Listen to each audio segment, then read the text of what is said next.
qui se sont improvisés dans cette histoire et qui sont devenus des hommes appelés hommes de Dieu, mais Dieu ne les a pas appelés. Dieu ne les a pas appelés. C'est un souci majeur. Aujourd'hui, notre évangile est centré aujourd'hui sur les données, sur la prospérité, sur le mariage. Ce sont des choses comme ça que nous écoutons tous les jours dans nos églises. Et le retour de Christ, on n'en parle plus jamais. Préparer l'église à l'avènement du Seigneur, ce ne sont plus les messages qui sont aujourd'hui à l'ordre du jour dans nos églises. Faites une investigation, faites le tour des églises. Un dimanche, vous écouterez, répertorier tous les messages. Et vous aurez compris ce que je vous dis est vrai. La rédemption n'est plus un thème qui est aujourd'hui développé dans nos églises. La repentance, on n'en parle plus. Mais où allons-nous? Où allons-nous? L'église va à la dérive. Combien nous enverrons des gens en enfer avec la Bible à la main? Combien enverrons des personnes appelées chrétiennes? Combien nous les enverrons donc en enfer avec la Bible à la main? Puisse Dieu nous en délivrer.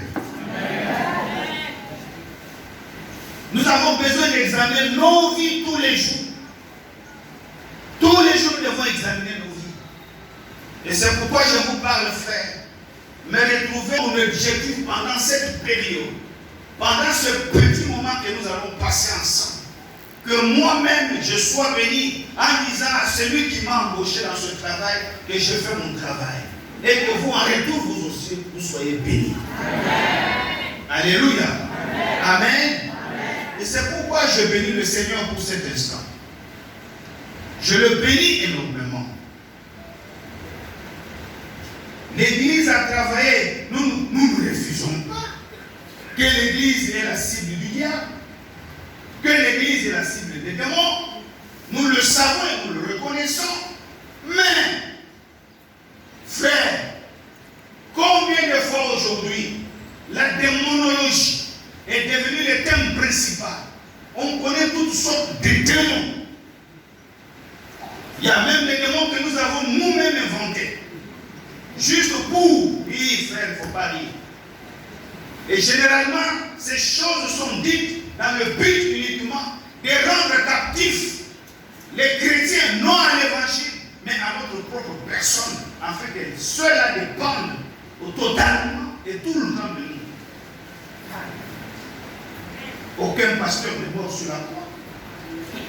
Il n'y a qu'une seule personne qui est morte sur la croix. Et c'est pour lui que nous sommes ici. Et c'est celui qui a compris toutes choses en nous. Et combien de fois lui donnons pour que cette personne qui est morte sur la croix soit le maître de la vie de tout et chacun d'entre nous. Alléluia. Amen. Bien sûr, moi je reconnais que les démons existent. Je reconnais que Satan chasse ou bien perturbe et persécute les enfants de Dieu. Je le reconnais. Mais je ne crois pas que Satan est au-dessus de ceux-là qui j'ai cru. Et là, je le refuse. Je le refuse. Je le dis haut et fort, matin, midi, soir. Je le répéterai, même sous mon sommeil profond. Je sais que c'est lui qui est mort, ressuscité d'entre les morts, qui a dominé la mort et le séjour des morts et qui vit au siècle des siècles. D'âge en âge, et il n'a jamais changé. Il est le même hier, aujourd'hui et éternellement. Il demeure Dieu. Il demeure le Dieu tout-puissant. Celui-là qui ne sommeille ni ne dort. Il est le gardien de ma vie. Il veille sur ma personne. Il veille sur mes affaires. Je sais et je le témoignerai tous les jours de ma vie que Jésus est vivant. Tout le temps de ma vie jusqu'à mon dernier soupir. Et que le peuple me réponde Amen ce matin. Et que le peuple dise à haute voix Amen.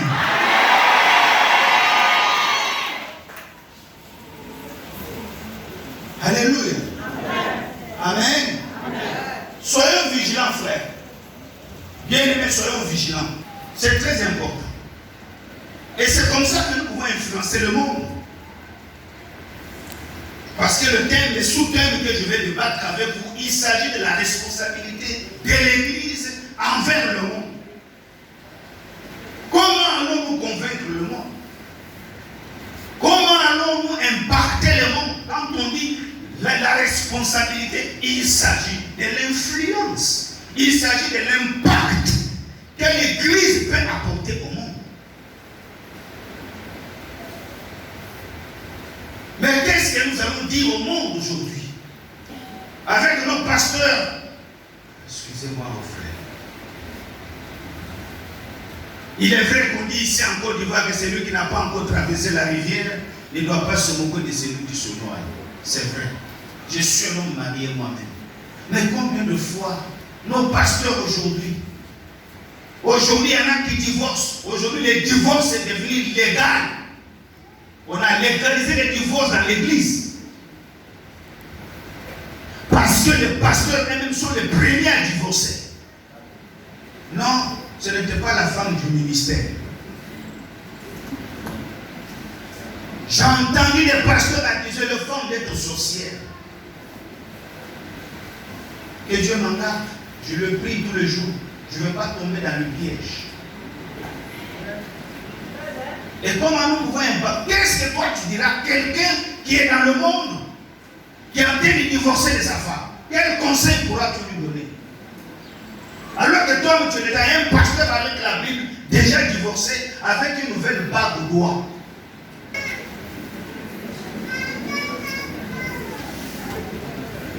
Mais dans tout ça, là, excusez-moi, mais tous les dimanches, il y a un grand nombre de frères devant lui qui l'écoutent. Alléluia. Un grand nombre de fidèles qui l'écoutent. Comment allons-nous influencer? Quelle est notre responsabilité devant le monde?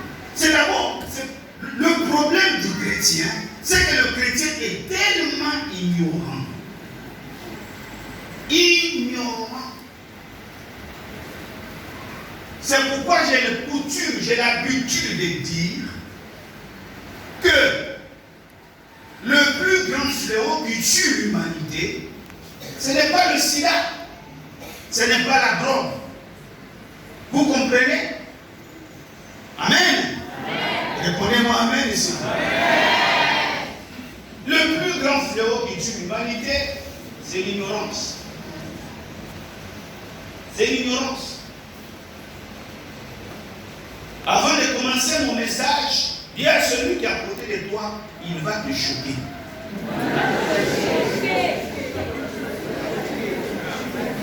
Dis-le-lui à haute voix.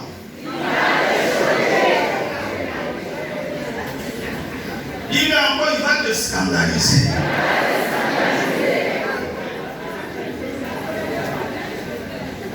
Vous savez, il y a des chocs et des scandales qui provoquent la grandeur de Dieu. Il y a des chocs qui vous amènent à la délivrance. Tu es choqué, ça te fait mal, mais ça t'amène à la délivrance. Je vais vous donner juste une parabole avant d'ouvrir la Bible. Il y avait un petit garçon de 8 ans, 7-8 ans, qui allait jouer au foot avec ses camarades et ces derniers se blessaient.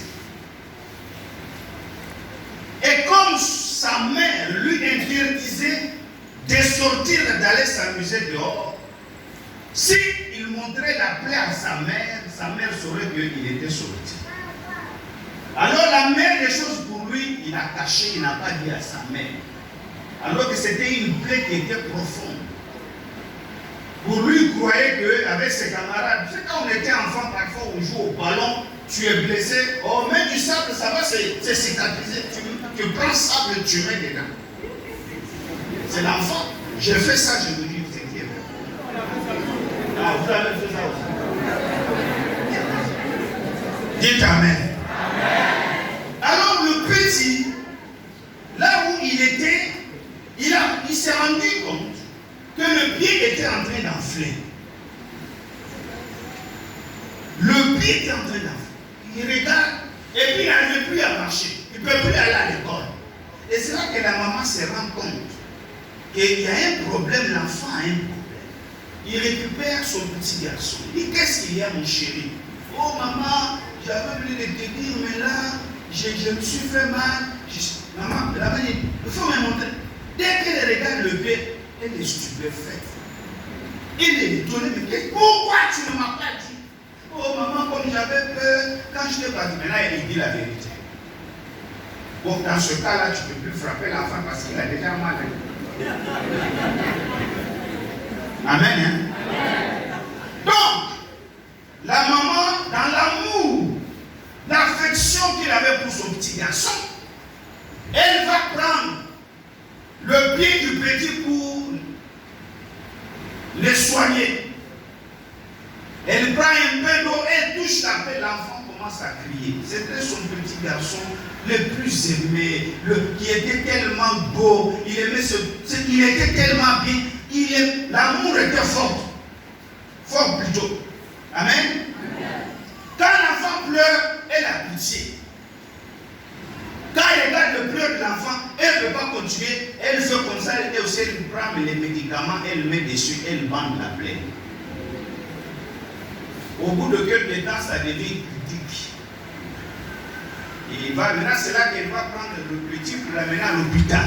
Arrivé à l'hôpital, l'infirmier regarde et non, l'état est devenu grave. Ça là, ça mérite qu'on l'hospitalise et qu'on s'occupe bien de lui. Sinon, on peut amputer le pied du petit. Il dit quoi? Il dit on va commencer à laver. L'infirmier commence à laver. La manière dont le petit criait et pleurait, la maman elle a commencé aussi à pleurer. Il dit non. Tu as l'intention de tuer mon enfant. Il récupère son petit garçon, il l'amène à la maison. Écoutez, hein, le même soir, la grand-mère est venue du village. Elle est arrivée du village. Tu sais, les grand-mères aiment beaucoup leurs petits-enfants. Dès qu'elle est arrivée, où est mon chéri, où est mon petit mari? Oh, ton petit mari a des problèmes. Les sorciers veulent les tuer. Tout ça là. Le père là, un frère, il allait jouer, il s'est blessé. Si tu vois, nous, on va couper le pied de ton enfant. Quoi? Amène-le-moi s'il vous plaît. Tu n'es pas parti à l'hôpital. On a là, nous avons les médicaments, tout ça là, ils vont sortir. Il dit, mais vous avez les médicaments, vous n'avez rien fait avec. Il dit, amène-le-moi. On envoie le petit. La grand-mère regarde. Non, elle dit, non, ça, on ne peut pas laisser comme ça. Elle demande à son fils de lui faire bouillir de l'eau. On a fait de l'eau bouillante. Elle a récupéré l'eau bouillante. Elle a commencé à laver la plaie. Oh, mais là, le petit a bougé complètement avec des pleurs. La maman qui commence, laisse mon enfant. Est-ce que la grand-mère s'occupait de ça? Alléluia. Répondez-moi amen. Donc, il dit, mais ça veut dire quoi ça, maman? À peine arrivé, c'est pour faire du mal à mon enfant. Tu as quel problème? La grand-mère n'a rien dit. Elle a attendu le même matin.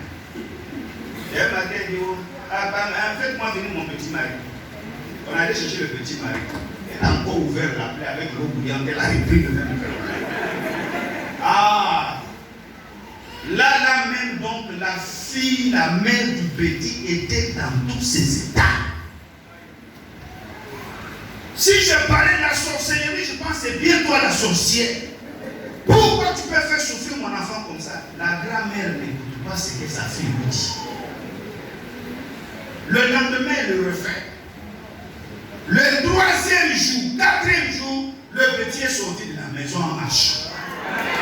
Le petit ne pouvait pas marcher là. Le petit a commencé à marcher en titubant.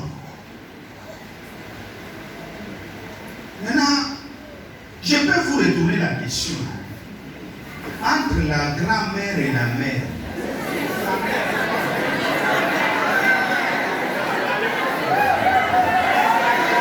alléluia. Entre la grand-mère et la mère, le vraiment a aimé ce petit-là. Merci. Merci. Aujourd'hui, je vais jouer le rôle de la grand-mère. Vous savez, j'ai compris dans cette parabole une chose. que la plaie n'est pas nettoyée, mettez toutes sortes de produits, toutes sortes de médicaments, la plaie ne va jamais cicatriser. Plus, la maman mettait les médicaments sans bien laver la plaie, ça rendait encore la situation grave. Il fallait au préalable nettoyer correctement la plaie. Rendre ça propre. Ensuite, les médicaments vont avoir leur efficacité. Amen. Amen. Vous savez, le médicament est pareil que la prière. C'est pourquoi il y a des gens pour lesquels vous priez tout le temps. Priez, priez. Jeûnez et priez. Vous ne verrez pas la solution parce qu'il y a quelque part un problème qui bloque.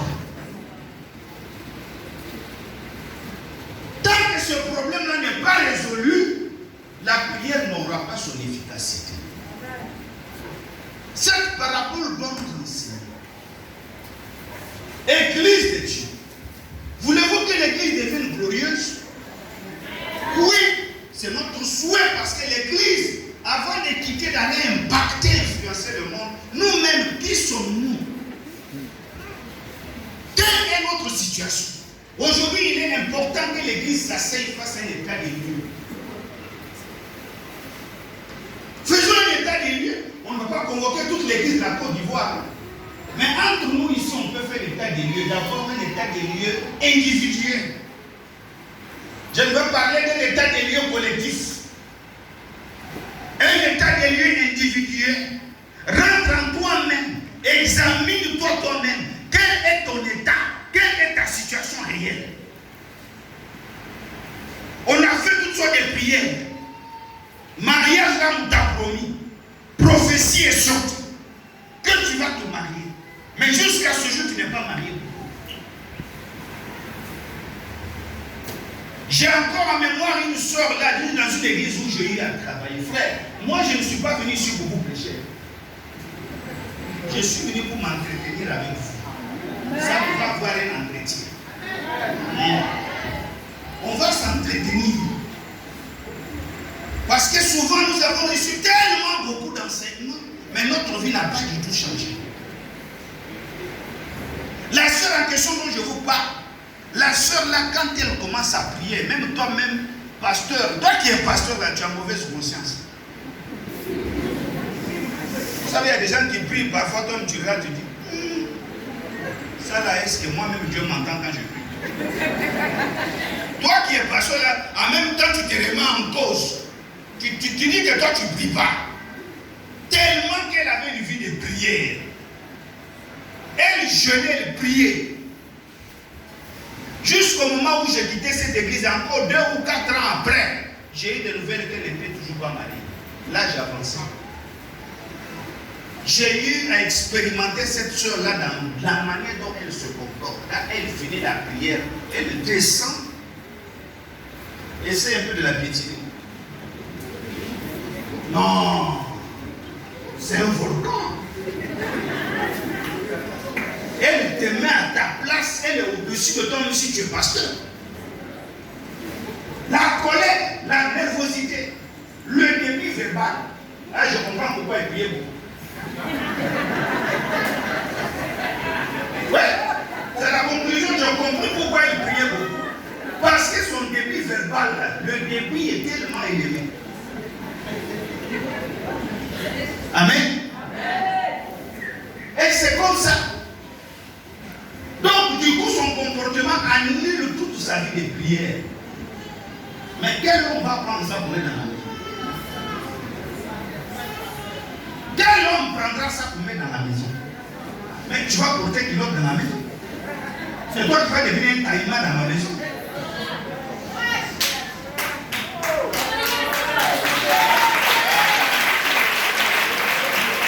Alléluia. Amen. J'ai dit oui, écoutez, il n'y a rien de tel dans une vie de couple quand l'homme se rend compte qu'il n'a plus à sa place d'homme. Ça, je vous dis la vérité, je suis un homme, ça ce n'est pas une question de oh, parce que je suis pasteur. Non, non, je suis pasteur ici avec vous, mais avec ma femme, je ne suis pas pasteur. Je suis le mari de ma femme. Oui, attendre le Seigneur, c'est très important.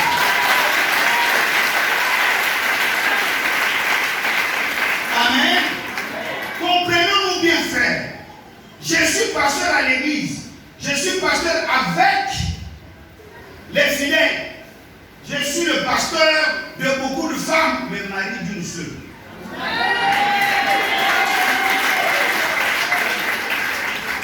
Je dois éduquer mes enfants. Ce n'est pas que je suis le pasteur de mes enfants. Je suis le père de ces enfants.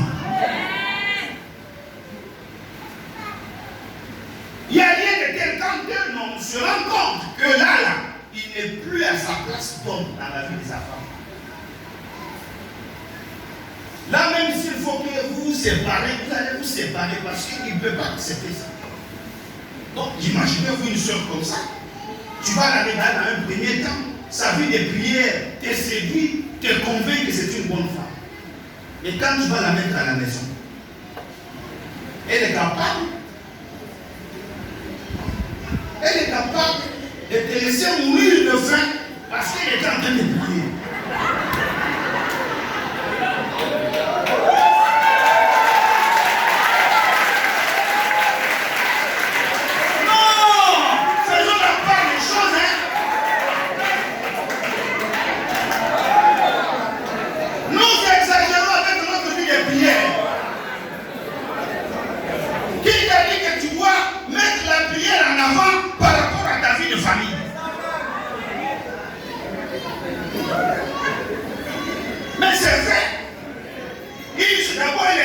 Elle parle beaucoup. Bon, une personne comme ça qui se tient même à genoux pendant pratiquement 2-3 heures de temps en train de prier Dieu. Mais toi, tu as peur. Tu peux te dire, ça là, si je ne fais pas bien, Dieu va me punir. Donc, il est capable de te laisser mourir de faim. Elle ne va pas faire à manger parce qu'elle était en train de prier. C'est pourquoi je dis, comment pouvez-vous que le monde nous respecte? Parce que le monde n'attend pas le parent là. Quelle est notre responsabilité envers le monde? Où est l'église? Elle est où cette église? C'est pourquoi j'ai dit, pendant cette période, il y a des choses que nous allons écouter, que nous allons entendre, qui risquent de nous choquer, mais c'est une source de délivrance. C'est une source de délivrance pour nous. N'exagérons pas, frère. Bien sûr que les démons, nous devons les chasser tout et tout, mais comprenons, il faut que nous ayons notre identité chrétienne. L'église, c'est quoi? Quand tu ne connais pas ton identité, tu es une personne déracinée. Alléluia. Amen. Amen. Tu es une personne complètement déracinée. C'est pourquoi même dans notre affaire de chrétienté, notre spiritualité mal interprétée, mal enseignée d'abord par des prédicateurs et mal comprise par des fidèles et surtout mal appliquée par l'église dans le monde, les gens ne nous respectent plus. Je suis arrivé avec ma femme. Dès que papa est arrivé chez nous à la maison, on ne l'a pas trouvé. On ne l'a pas trouvé. Et quand il est rentré, oh, pasteur, bonne arrivée, vous êtes arrivé, soyez les bienvenus. Il nous a salués. Nous avons bu de l'eau. On nous avait déjà servi de l'eau, mais nous avons encore bu de l'eau. Il nous a demandé les nouvelles. Ah, nous aussi. Et il se lève encore, il vient nous saluer. Il dit à ma femme, c'est comme ça ici. Peut-être tu ne comprends pas. Papa nous a déjà salué, mais après avoir demandé les nouvelles, il nous salue encore. Amen. Amen. Ça, c'est la culture typique Adam. Vous comprenez? Hein? C'est comme ça que les Adam vivent chez eux. Mais dites-moi, ça, là, avec la Bible, est-ce que c'est un péché? Hein? Hein? Mais vous allez voir, oh, vos trucs du village. Il y a des pasteurs qui se mettent sur ces. Il y a des valeurs que nous avons dans notre culture qui ne sont pas du tout des péchés que nous devons garder. Ça nous identifie. Ça nous identifie. Ça sont des valeurs. Ça nous caractérise. Ça fait la différence. Et moi, quand je vois ça, je commence à appliquer ça même en dehors des frontières ivoiriennes. Parce que je trouve que c'est bon. C'est une bonne façon de recevoir les gens. Mais ce n'est pas écrit dans la Bible.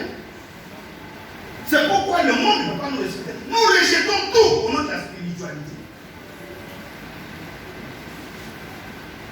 Amen. Amen. Alléluia. Amen. Mais pourquoi quand tu n'as pas marié la femme, tu vas amener pas une guitare, tout ce qu'on demande là. Demande-moi des gens et puis moi il faut donner pas une guitare. Hein?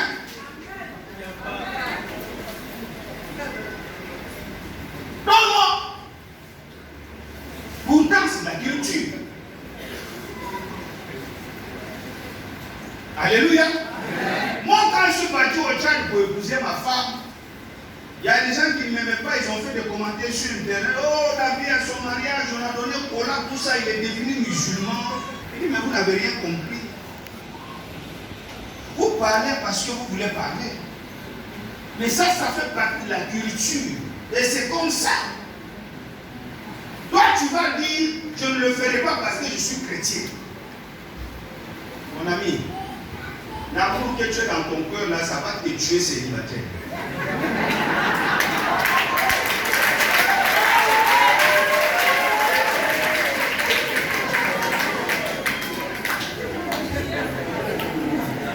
Ça va devenir un poison pour toi. Au nom de ta chrétienté pour t'enseigner. Ça sont les gens sincères. C'est pourquoi à un moment donné, nous devons nous asseoir avec l'intelligence, réfléchir. C'est quelque chose qui ne sont même pas écrites dans la Bible, qui sont dans nos cultures. Nous ne devons pas les enlever parce que nous interprétons mal la Bible. Amen. Amen. Alléluia. L'église doit connaître son identité. Quand je parle de l'église, je ne parle pas de l'église d'abord, corps de Christ. Je parle d'abord de l'église, la personne. Toi-même d'abord, tu es une église. Moi, personnellement, tu es une église. Quelle est ton identité? Qu'est-ce qui fait la différence entre toi et les autres? Amen. Amen. Alléluia. Amen. Une église qui marche sans vision. Qui marche sans vision. J'aimerais que nous prenions rapidement nos Bibles. Éphésiens.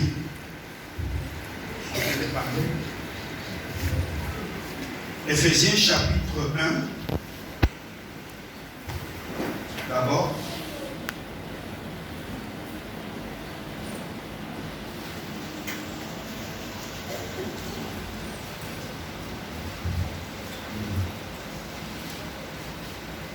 Lisons du verset 20 au verset 23. Vous allez comprendre. Du verset 1 au verset 23. Verset 20 au chapitre 1 de Éphésiens. Chapitre 1 de Éphésiens. Le verset 20 au verset 23. J'espère qu'il y a quelqu'un qui a une belle voix qui peut nous lire. Amen. Oui, bien aimé, on peut t'entendre, tu as besoin du micro. Ça peut aller. Tu peux te mettre là et puis. Donnons une chance. Gloire à Dieu. Amen. Il l'a déployé en Christ. Écoutez bien. En le ressuscitant des morts. Oui. Et en le faisant asseoir à sa droite dans les lieux célestes. Au-dessus de toute domination. Au-dessus de toute domination. De toute autorité. Toute autorité. De toute puissance. De toute puissance. De toute dignité. De toute dignité. Et de tout nom qui se peut nommer, non seulement dans le siècle présent. Non seulement dans le siècle présent. Mais encore dans le siècle à venir. Mais encore dans le siècle à venir. Il a tout mis sous ses pieds. Qui a mis tout sous ses pieds? Il a mis quoi? Tout ça sous. Ensuite, qu'est-ce qu'il a fait? Et il l'a donné pour chef suprême. Il a donné, après avoir tout mis sous ses pieds piétinés, il va donner à qui? À Jésus.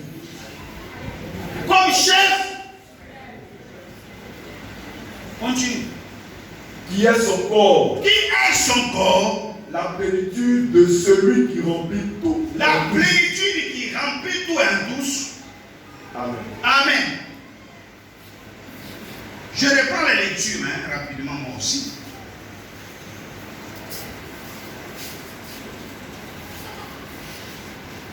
Au fait, si vous voulez comprendre bien, c'est au verset 19, il dit, quel est envers nous qui croyons? Vous comprenez? Est-ce que le peuple est avec moi? Amen. Alléluia. Répondez-moi Amen, s'il vous plaît. Amen. Quel est envers nous qui croyons l'infinie grandeur de sa puissance, se manifestant avec efficacité par la vertu de sa force. Il l'a déployé en Christ, en le ressuscitant de mort, en le faisant asseoir à sa droite dans le lieu céleste, au-dessus de toute domination, de toute autorité, de toute puissance, de toute dignité et de tout nom qui peut être nommé non seulement dans le siècle présent, mais encore dans le siècle à venir. Il a tout mis sous ses pieds et il a donné pour chef suprême à l'Église, qui est son corps, la plénitude de celui qui remplit tout en tous. Amen. Amen. Frère, qu'allons-nous nous-mêmes parfois avoir peur? Moi, ça me fait mal quand par moment je vois les chrétiens dès qu'on parle d'un démon, quand on parle de la sorcellerie, les chrétiens tremblent. Les chrétiens tremblent. Amen. Ils tremblent. Ils ont tellement peur de la sorcellerie. Ils ont tellement peur des démons. Au quand on dit, oh le gars là c'est un rosicrucien, lui là c'est un franc-maçon. Il y en a qui ont même peur de l'approcher. Amen. Il y en a qui ont même peur de l'approcher. Mais dis-moi, lui le franc-maçon, il va te faire quoi? Qu'est-ce qu'il va te faire? La Bible que tu tiens en ta main te dit que celui en qui tu as cru, Dieu l'a ressuscité d'entre les morts en le faisant asseoir à sa droite au-dessus de toute domination, au-dessus de toute autorité, au-dessus de toute dignité. Frère, il a mis tout sous ses pieds. Et il a confié pour chef suprême à qui? À l'Église, à toi. Au-dessus de tout nom qui puisse être nommé, non seulement dans le siècle présent, mais encore dans le siècle à venir. De tout nom, le sida c'est un nom, la franc-maçonnerie c'est un nom, la rose-croix c'est un nom. Alléluia. Parce que l'homme on l'identifie d'abord par son nom. La Bible dit qu'il a mis tout sur ses pieds. Il t'a confié cela comme toi, chef suprême. C'est toi qui vas avoir peur de ces gens. Toi, pourquoi? Voilà ton premier péché. Frère, qu'on ne vous trompe jamais. Ce n'est pas dans l'église que nous allons prouver que nous sommes enfants de Dieu. Dieu nous connaît déjà, nous sommes déjà enfants de Dieu. C'est quand tu sors dans les 4 murs ici au bord pour découvrir que tu es vraiment le frère. C'est quand tu sors d'ici, tu vas dans le rue là.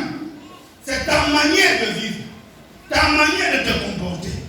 Tu dois vivre ta foi, l'assurance que tu as. Non, lui là, il ne faut pas t'approcher de lui. Parce qu'ils ne peuvent rien te faire. Nous ne sommes pas le premier. Frère, tu n'es pas le premier. Laisse-moi te dire une chose ce matin. Mon esprit est perturbé et révolté parce que je vois combien les enfants de Dieu vivent dans la misère. À cause de ce que le monde est ce qu'il est, et nous avons peur du monde. Dites-moi, qui était Joseph?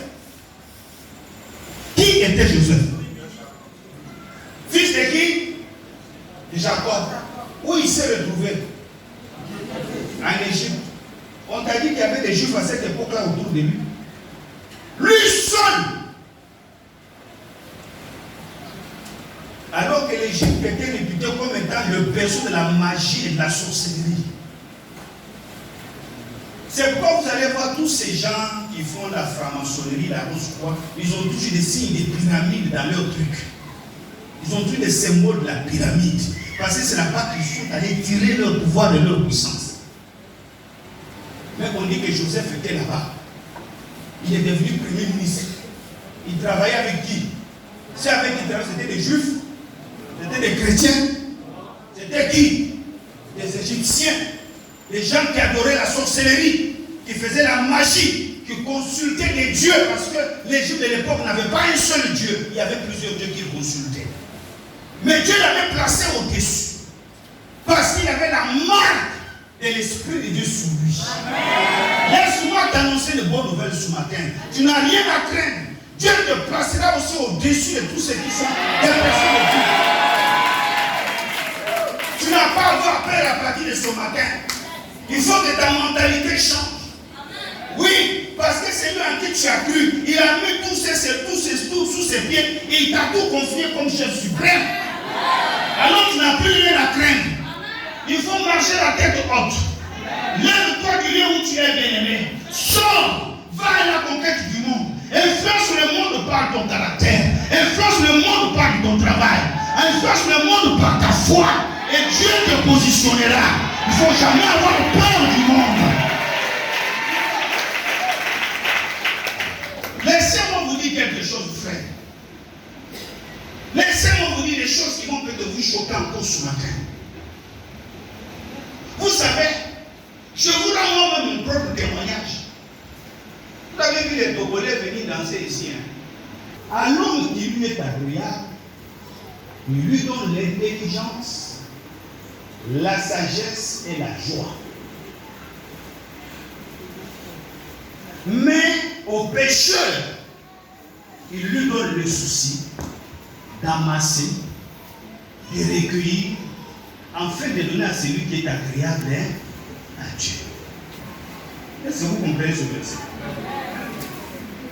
Il dit à l'homme qui lui est agréable, Dieu lui donne l'intelligence, la sagesse et la joie.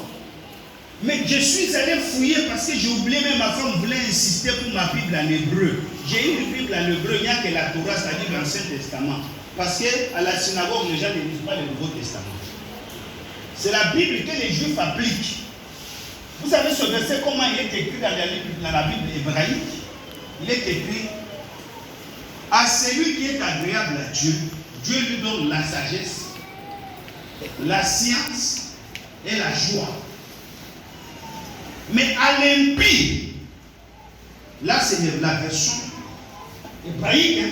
On dit mais à l'impie, Dieu lui impose le souci d'amasser et de recueillir afin de donner à celui qui est agréable. Hein? C'est clair? Amen. Retournons maintenant dans la Bible, parce que les gens, quand vous lisez la Bible, ne prenez pas la Bible comme un livre, comme un roman. Comprenez que la Bible, c'est toute une vie, c'est une révélation que vous devez recevoir. La même Bible dit: oh, la foi, sans la foi, personne ne peut être agréable. Hein? Est-ce qu'on se comprend? Hein? Sans la foi, personne ne peut être agréable à Dieu. Maintenant, Ecclésiaste lui dit à celui qui est agréable à Dieu. Donc, autrement dit, à celui qui a la foi. Donc, moi qui ai la foi, Dieu me donne la sagesse, la connaissance et la joie. Mais au païen, Dieu lui impose les soucis d'amasser, de recueillir, afin de venir me donner, moi qui suis agréable à Dieu. Donc, moi qui ai la foi en Jésus. Est-ce que quelqu'un comprend ce que je dis? Bon, continuons. Je dis: Seigneur, je suis révolté par ce verset. J'ai pris mon temps dans le jeûne et dans la prière. Mais attends, c'est que Dieu, toi, tu as déjà imposé les soucis aux méchants, c'est-à-dire à l'impie, d'amasser, de recueillir, afin de me donner moi. C'est ce que ça veut dire, non? Ou bien,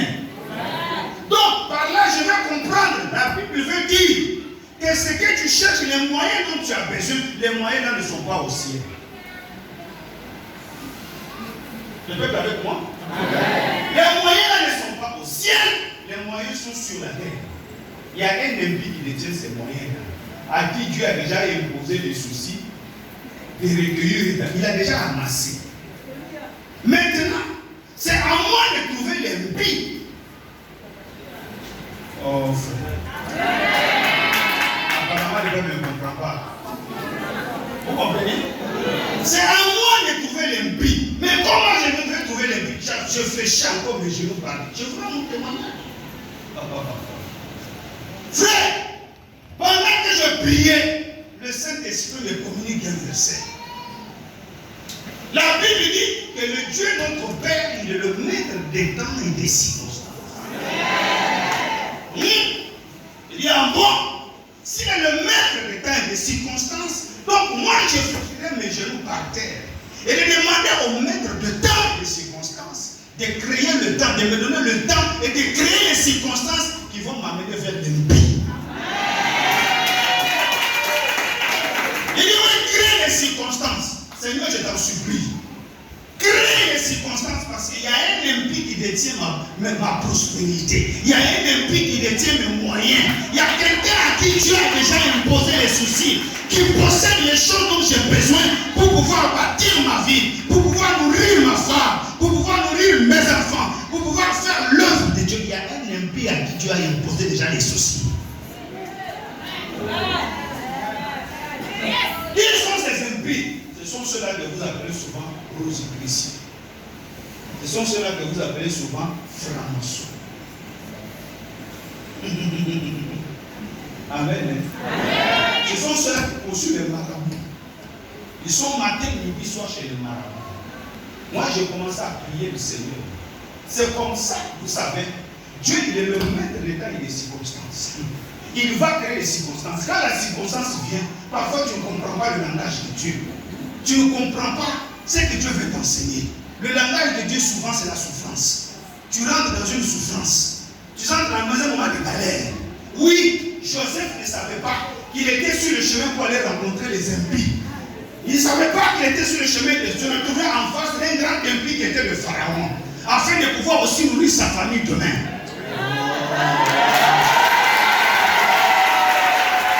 Quand quelqu'un dit amen ce matin, dis amen que j'avance, dis amen que je progresse, dis amen avec vie, dis amen avec joie, mets-toi debout, dis amen, amen, alléluia. Assieds-toi, je continue mon histoire. Oh yes. Écoutez-moi bien. Joseph ne peut pas comprendre le langage de Dieu. D'abord, ses propres frères ont commencé à le précipiter. Ses propres frères le prennent, le mettent dans un puits.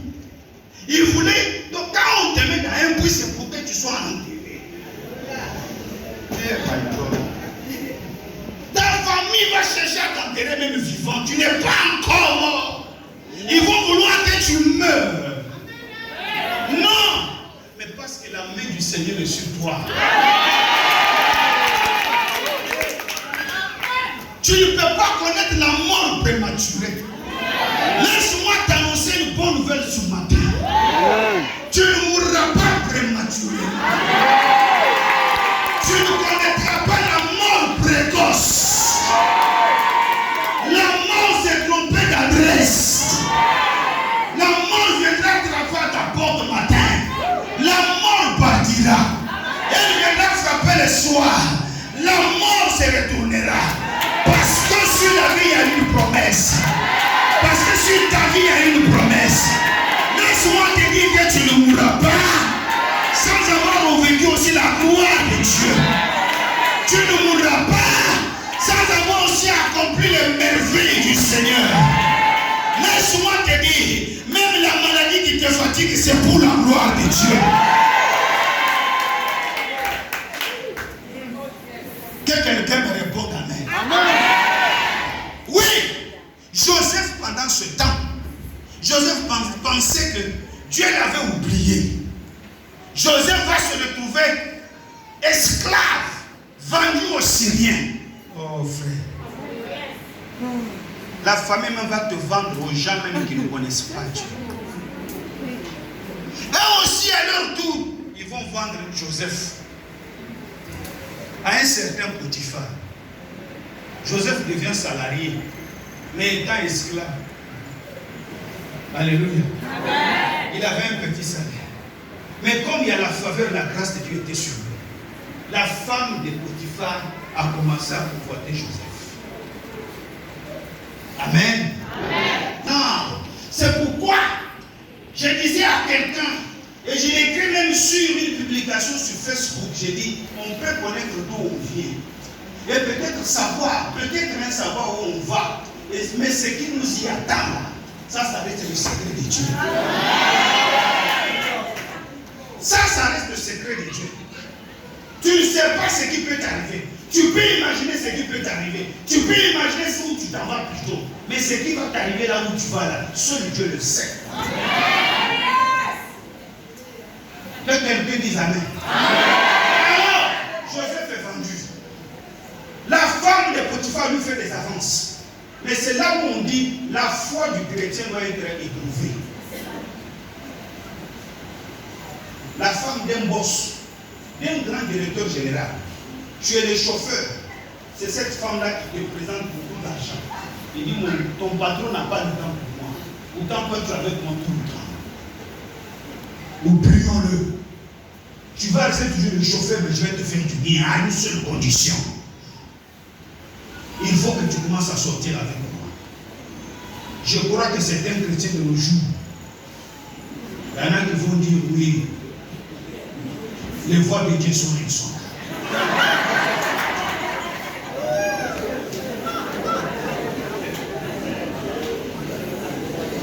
Les voix de Dieu sont insondables. Ça peut aussi être aussi une voix de Dieu. Alléluia.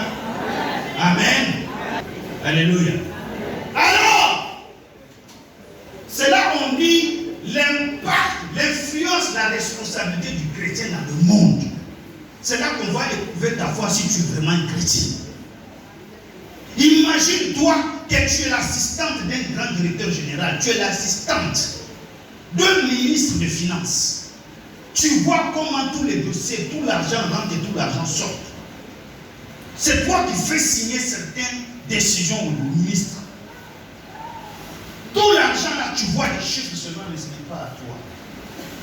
Tu sais que ton patron en bénéficie énormément. Il te dit, ma chérie, oublie ton mari. Quand tu es avec moi au bureau, si tu m'as parti. Quand tu vas à la maison, je ne t'interdis pas de faire tout ce que tu peux faire avec ton mari. Mais ici, c'est moi qui te gère. On va prendre l'argent comme bon nous semble. À une seule condition, on se gère. Alléluia. Ouais, frère. Ah, oui. Là, tu vas comprendre, oui. Le savon, hein, ça nettoie, mais l'argent rend propre. Amen. Frère, je sais qu'il y a des sœurs qui ont perdu leur foyer à cause de telles propositions. Il a accepté d'aller avec son patron. Elle a accepté d'aller avec son patron. Vous vous imaginez, quand tu vois déjà beaucoup d'argent et ton mari n'a rien, mais il va te dire quoi? Parce que c'est toi qui payes la maison. Même la voiture dans laquelle il dit non, on m'avait fait une prime au service. Bon, la prime là, on nous a fait parce qu'on a traité, on a fait le patron de l'autre. Tu prends aussi la voiture. Tu ne sais pas d'où provient la voiture. Toi, tu crois que c'est le travail de ta femme. Ce n'est pas la tête, mais c'est autre chose qui a produit la voiture. Alléluia. Amen. Tu peux dire quoi à une femme comme ça?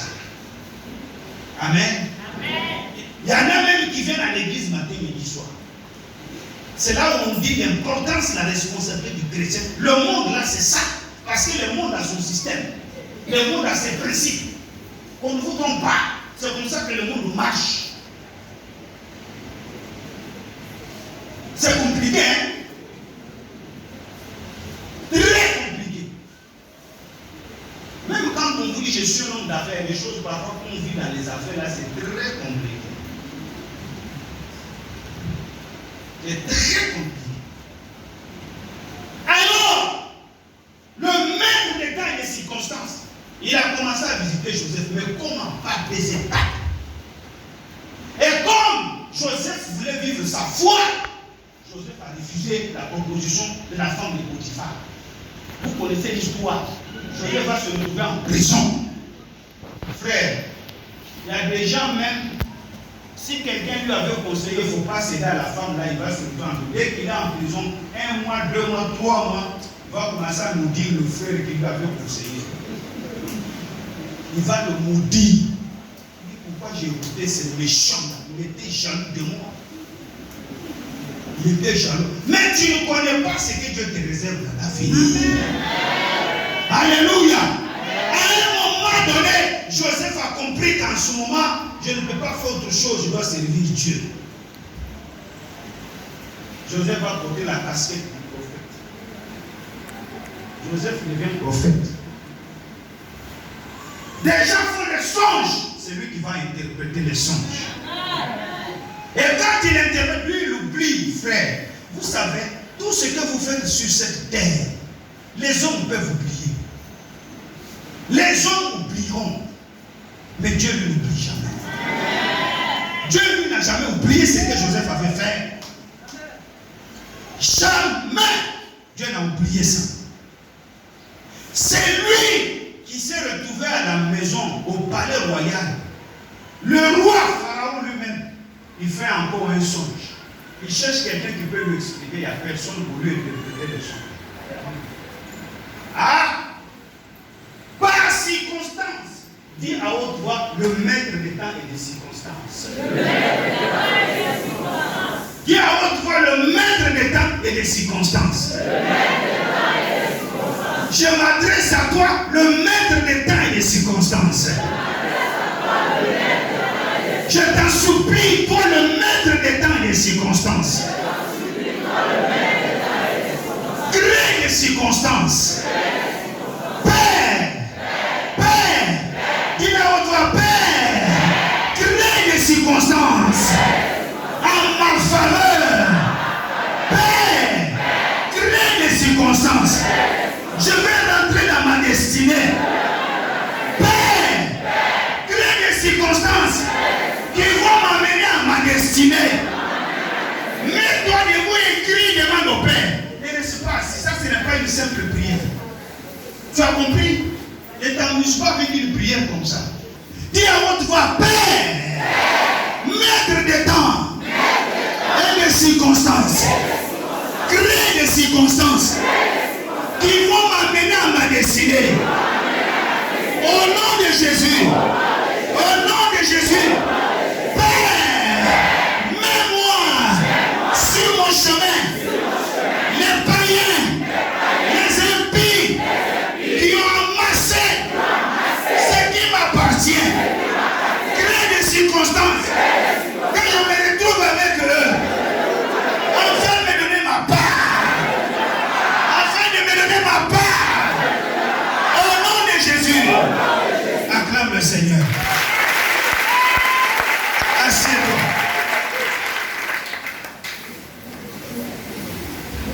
Moi, votre frère, c'est comme ça que j'ai prié. Je ne l'ai pas fait une seule fois. Plusieurs, même aujourd'hui, je ne compte pas. Je ne suis pas encore mort. C'est pour vous dire que la saison qui va commencer, c'est une saison qui est différente. Et puis, je vais changer de stade. Je vais changer d'étape. Ça va changer cette fois-ci. Que Dieu le fasse également pour toi aussi. Au nom de Jésus. Au nom de Jésus. Frère, pendant que je priais, je n'étais même pas encore marié. Écoute la voix du Dieu qui te parle ce matin. Dieu n'est pas obligé de te bénir par les membres de ta famille. Il n'est pas forcément obligé de te bénir là où tu es. Tu peux s'aimer ici. Dieu peut susciter quelqu'un à l'extrémité de la terre qui peut t'amener là-bas pour le rencontrer afin de posséder ce qui est en toi. Que quelqu'un dise Amen ce matin. Alléluia. Que quelqu'un dise Amen ce matin. Il est Le temps, c'est une saison.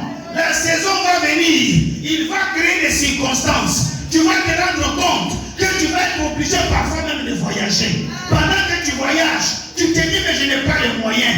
Je suis encore limité dans mes moyens. Mais tout cela, c'est la volonté de Dieu. Parce qu'il te met sur le chemin pour aller à ta destinée. Pour te faire rencontrer les impies à qui il a imposé les soucis de recueillir et d'amasser afin de te donner. Parce que ce qui est à toi n'est pas dans l'église. Ce qui est à toi est dans le monde. C'est pourquoi tu dois impacter le monde. C'est pourquoi tu dois influencer le monde. Tu dois comprendre qui tu es. Sors, va à la rencontre, prie le maître des temps et des circonstances. Laisse-moi te dire quelque chose avant de déposer le micro. Je vous ai dit, lors de ma dernière intervention, il y a un passage dans la Bible qui m'a beaucoup bouleversé. La Bible dit, au commencement était la parole. La parole était avec Dieu. Et la parole était Dieu. Toutes choses ont été par qui? On a dit les choses seront faites. Comprenez qu'il y a des choses qui sont déjà faites. Il y a des choses qui sont déjà faites pour vous. Seulement que vous n'avez pas encore eu la circonstance qui va vous amener vers ces choses. Seulement, tu n'as pas encore eu les circonstances qui vont provoquer ta foi afin de rentrer en possession de ces choses. C'est pourquoi je te dis ce matin, avant de déposer mon micro, prie le maître des temps et des circonstances. Le monde ne croira pas en toi parce que tu pries beaucoup en langue. Le monde croira en toi lorsqu'il verra l'efficacité de ta connaissance. Je reviens sur ce verset qui dit, il donne à celui qui lui est agréable la joie, la sagesse et la connaissance. Généralement, les chrétiens, nous négligeons beaucoup la connaissance. Les chrétiens refusent de se faire former. C'est ça le plus grand problème des chrétiens. Tellement nous prions, nous pensons que Dieu va descendre la manne du ciel. Non, la manne ne descendra plus du ciel. La manne est déjà sur la terre. Il faut que tu commences à t'appliquer. Vertis-toi aussi à faire des formations. Là où tu sens que tu n'es pas. Moi, vous me voyez là. L'année prochaine, je suis déterminé. Je vais aller étudier encore le marketing. Au nom de Jésus. Je vais encore faire une formation en marketing. Je vais augmenter mes capacités. Parce que je sais où Dieu est en train de m'emmener. J'ai voyagé beaucoup dans ce monde, frère. Je me suis rendu compte à quel point certaines choses que j'ai négligées, ça m'a rattrapé dans l'avenir. J'ai tellement négligé le cours d'anglais.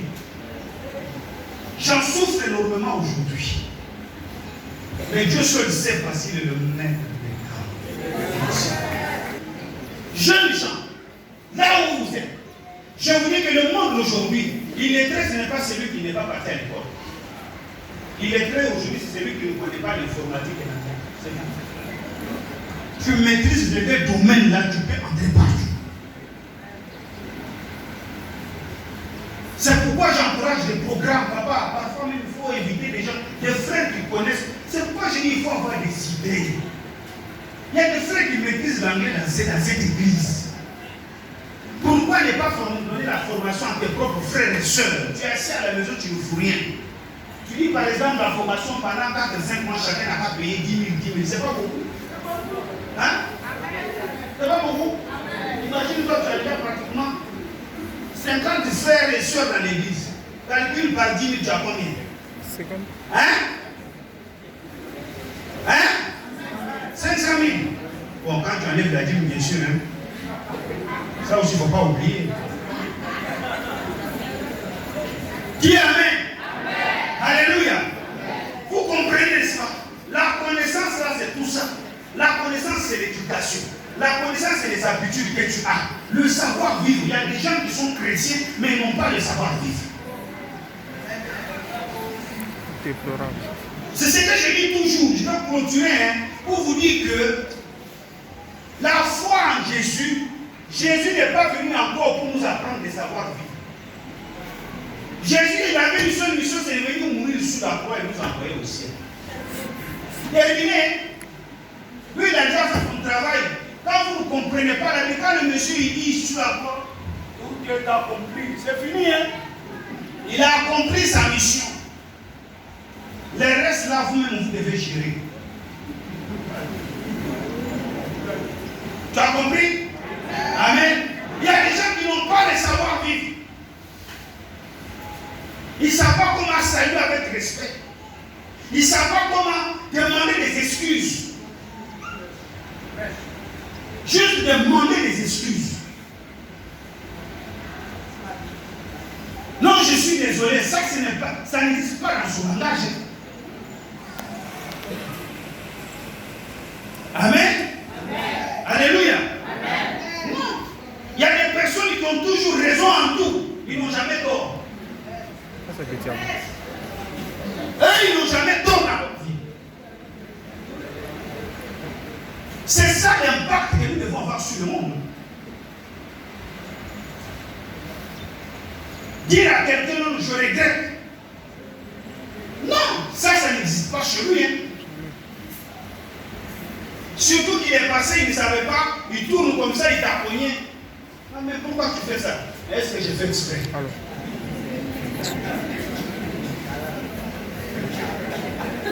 Oh bien, vous n'avez jamais vu ça.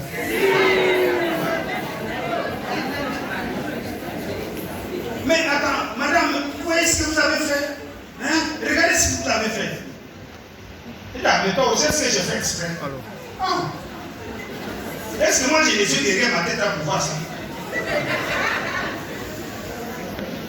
Le savoir-vivre. Le savoir-vivre. Amen. Vous devez apprendre ça. La politesse.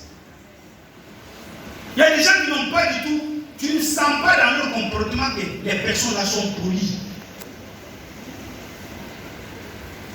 Il y a des gens qui ne savent pas dire même bonjour. Vous savez, il y a des mots qui sont tellement simples dans la vie et les mots là ouvrent beaucoup de portes. Il y a d'abord bonjour. Bonjour. Ça, c'est des choses que nous devons apprendre dans la vie.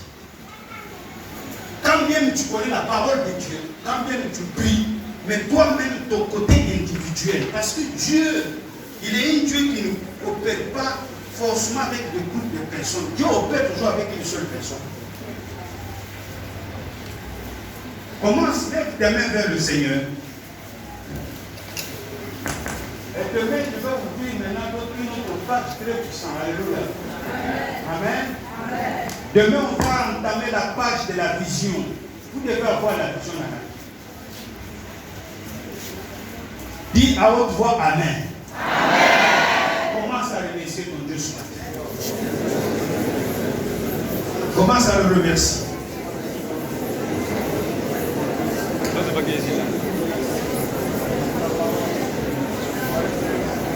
Remercie le Seigneur.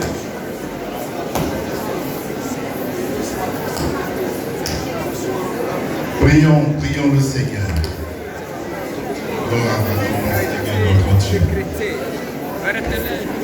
Prions le Seigneur. Prie. Dis merci. Alléluia. Gloire à Jésus.